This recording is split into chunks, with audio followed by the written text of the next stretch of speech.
Hi, I'm Virginia for Ebonstar Fiber Arts, and this is a sneak peek behind the scenes of part of the process that goes into making a bespoke bag. So every time I make a new bag for someone, I test the materials to make sure that they're going to react exactly how we wanted to.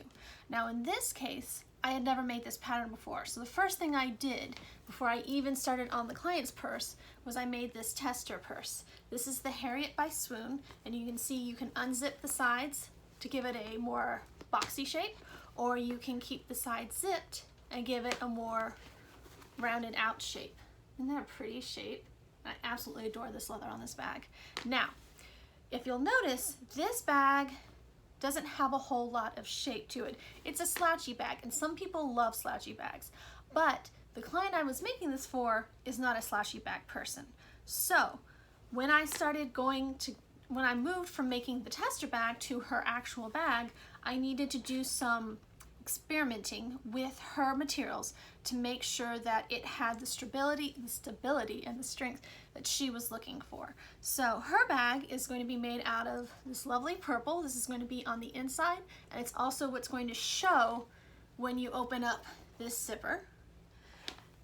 And then on the outside, we're using a really cool tulip pink fabric. So you can see right there, it's got little skull and crossbones in it. And to go with it, we're using this absolutely gorgeous leather. And you can see it's got almost between a gold and a green sheen, and I absolutely adore it. And they just look amazing together.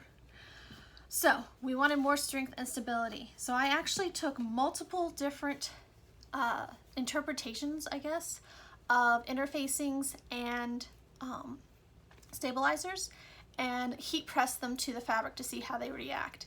And you can see right here, I even make a note. I tell myself, remind myself later what I layered on there, and also what heat I used on my heat press to actually press this. Now, because this is cotton fabric, it's just a cotton woven, to give it stability, this is what I actually ended up using for the bag. And no, I didn't make myself a note on this one because I can see pretty easily. It's got foam, excuse me, I'm lying. It's got fleece, and then on top of it, I've got the WovenFuse. And because it's cotton, I can do it on a cotton setting. But when it comes to leather, and this is a thin Italian leather, and when you try to do it on too high of a heat, you just shrivel up and kill it. I tried it on cotton, the poor little thing died. I had to throw away that piece. But that's why we test before we make the actual bag. So this one, I layered the Decovil with the WovenFuse. No, I'm lying. I did Decovil plus fleece, and I did it on a silk level of heat. This one, because I just did the Decovil, I did it on a nylon level of heat. And both of those, you notice, gives it stability. It doesn't flop like this side does, but it didn't damage the leather at all. And that's the whole point of testing, is to make sure I have the stability the client wants while keeping the really gorgeous materials that the client selected. Another example of testing is the reason I have this little tiny piece of fabric, because this is really cool fabric and I don't want to just cut it up for nothing, but I wanted to test the fray check. I use fray check on cotton fabrics because it quite literally keeps it from fraying, but I wanted to make sure that when I applied it, it didn't dry shiny and it didn't discolor the fabric. But you can see how gorgeous that is. It didn't discolor it at all. So I was safe to use it on the actual finished product because I tested it on this piece first.